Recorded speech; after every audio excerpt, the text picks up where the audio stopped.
Hello, my name's Roisin and welcome to Vlogmas. Hello friends and welcome back to another Vlogmas video.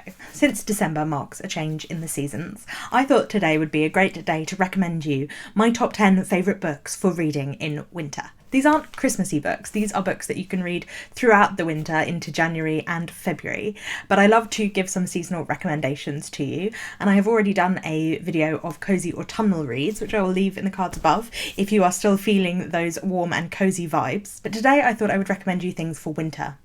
For winter, my reading tends to turn a little bit darker, a little more mysterious, a little colder, something that brings a bit of thrill to the chilly nights. Or else it turns a little melancholy, a little inwards. I feel like this time of overwintering is a time to turn in on oneself and revitalise, and books that explore character could be the perfect place to do that. I also have some epically long books, because I know we're all going to be spending a lot more time indoors this winter, and some books set in cold, isolated conditions, because I think that is perfect also for this time of year, when what you're reading matches what you're seeing outside, and even a cosy murder. So without further ado, let's get into the books.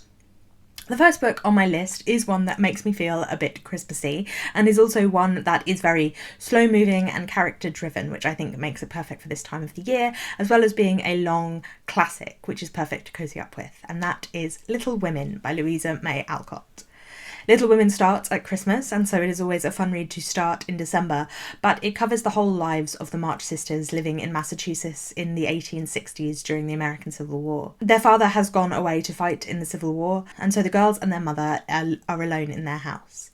They're on hard times because the parents' principals have lost them the money that they had, and it explores morality, sisterhood, relationships, and working on oneself, which I think is a perfect New Year's thing to read.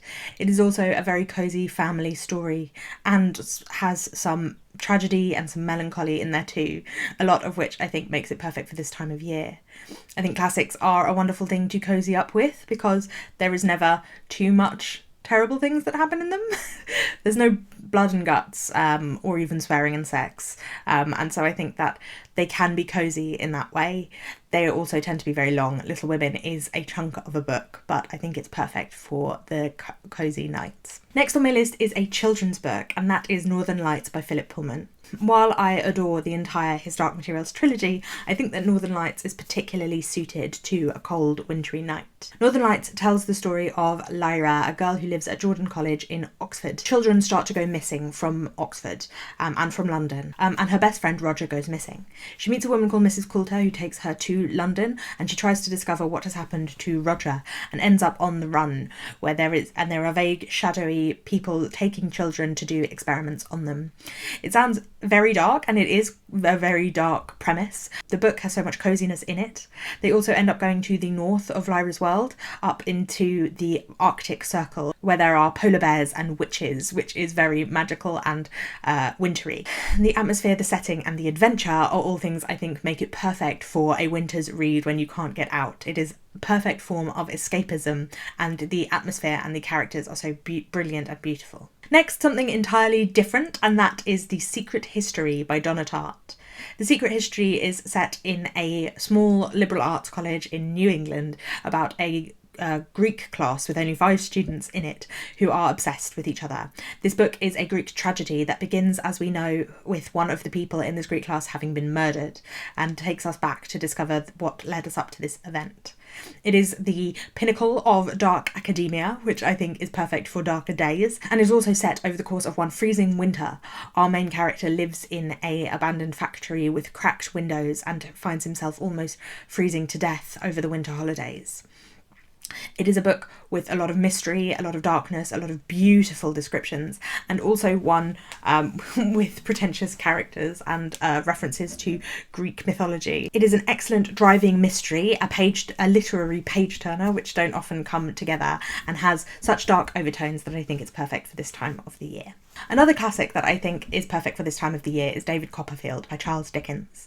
For some reason, I always associate Charles Dickens with the winter anyway. I think because when I was growing up, there was always a BBC miniseries adaptation of a Dickens novel on the television. But the only two that I've read are A Christmas Carol and David Copperfield. A Christmas Carol, of course, would be perfect in December, but I think that David Copperfield is also a perfect wintry read as another big, chunky classic.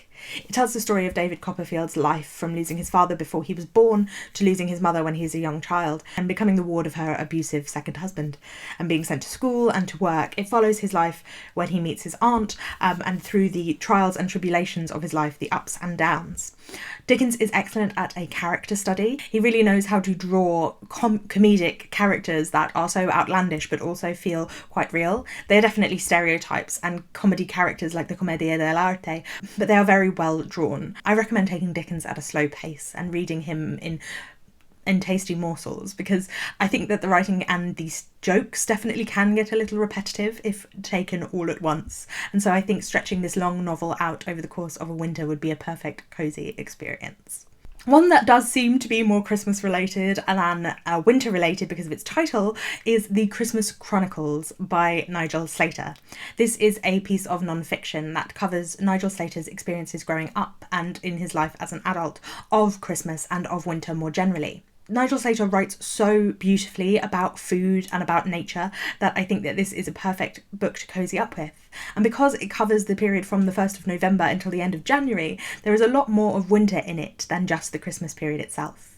It also contains lots of really cozy, delicious, simple recipes that are perfect for this time of year. I think that as many of us are having to slow down with the coronavirus restrictions and also with the weather and just the time of year being a time for slowness and reflection anyway, cooking slow, long cooked meals can be a really beautiful and almost meditative act, an act of taking care of oneself and those around one. And his recipes are so simple and beautiful and luscious that I really think that it can be an excellent experience. The way that he writes about nature in winter is also so incredibly cozy that I think it is perfect even if it's not over Christmas that you are reading this book. One with a little more melancholy in it, and one that I read this year, is The Mercies by Kieran Millwood Hargrave. I think this is a perfect winter read because it's set in Finnmark, an island off the north coast of Norway, in a very small village where the majority of the men were killed in a storm, and so the women have to fend for themselves. It is the early 17th century and the Danish king is hunting witches and trying to gain control of the Sami people who do not embrace Christianity. And so a man is sent to their village to try and discover what is going on and to take control of them. It is such an atmospheric, beautiful novel set in such a cold, isolated place that I think makes it perfect. The atmosphere and the weather are such a part of the novel, and it has so much tension in it. It also has brilliant, beautiful characters and a relationship between two women, Maren and Ursa, which is so gentle and so passionate at the same time. It is so slowly carved in the glances and the small moments that I think is absolutely stunning. A YA recommendation now, and that is A Gathering Light by Jennifer Donnelly, which was published as a Northern Light in North America. This story is about Matti Goki, who lives with her family on a farm, but her father is often absent or unable to do the farm work.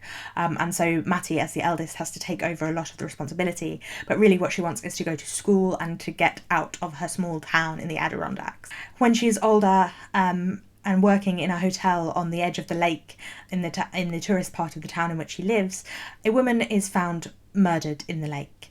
And she had, before she died, given Matti a bundle of her letters. And so Matti discovers what her life had been like before that moment. And we flash back and forth between this poor woman who has lost her life and Matti and her experience growing up and her just wanting to be out of her small town. It is incredibly atmospheric, and the poverty of the rural life is felt so closely.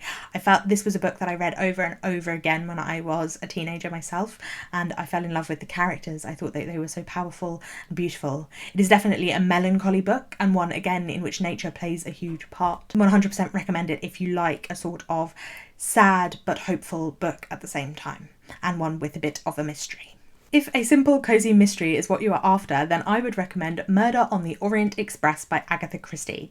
It's one of her most famous for very good reason. It is really a brilliantly crafted bottle novel with a group of people who take the Orient Express from Istanbul to Paris. And when they are stopped in the Alps, a murder happens. And so it is the murder takes place in a very snowy place on an opulent 1920s Art Deco train, which is just such a brilliant setting. Any of the adaptations are also brilliant, if you would rather watch it that way. And Hercule Poirot, with his famous persnicketiness, finds out the cause of this murder with a twist in the tale. It is so perfect. If you've never read Agatha Christie before, I would 100% recommend you read this one. If fantasy is more your thing, then I would recommend The Bear and the Nightingale by Catherine Arden. Set in northern Russia during the medieval period, this novel tells the story of a girl who can see spirits, the spirits of the old religion of Russia. Her father marries a new woman, a woman who is very religious, and a new priest comes to the town in order to try and get rid of the old religion. But through their acts, they stop the old spirits from being able to protect the townspeople, and the Winter King arrives to cause havoc. It is such a beautifully atmospheric novel, and again set in a remote, cold place, which I think is one of the perfect things to read this year. Fantasy can be an excellent form of escapism, and this is a trilogy, so if you really want something to take you through the long winter's nights, then I think the whole of this trilogy would work, although I have only read the first one, but I loved it so much that I might be trying the other two over the course of this winter. I loved the descriptions in this novel, and though it takes place over the course of a whole year, it is really the winter and the Frost King that stand out for me. And then finally, if you would like some apocalyptic science fiction, then let me recommend Moon of the Crusted Snow by Waubgeshig Rice. This is set in an Anishinaabe community in northern Ontario, when one day all of the power, the Wi-Fi, the mobile phone signal, the terrestrial phone signal, they all go out and nobody knows why. The town has to band together to make their way through their stores, to practice their traditional hunting, and to ration out their gasoline, to work together to make sure that they can survive the frigid winter in northern Ontario, when in drips and drabs white people from the south start to make their way up north and try to take advantage of this small community's experience and resources.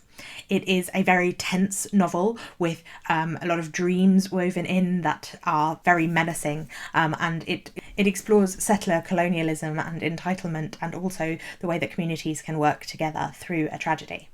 I think that there is just such a strong sense of foreboding throughout this novel, so if that's something you love, I think that this one would be perfect for you.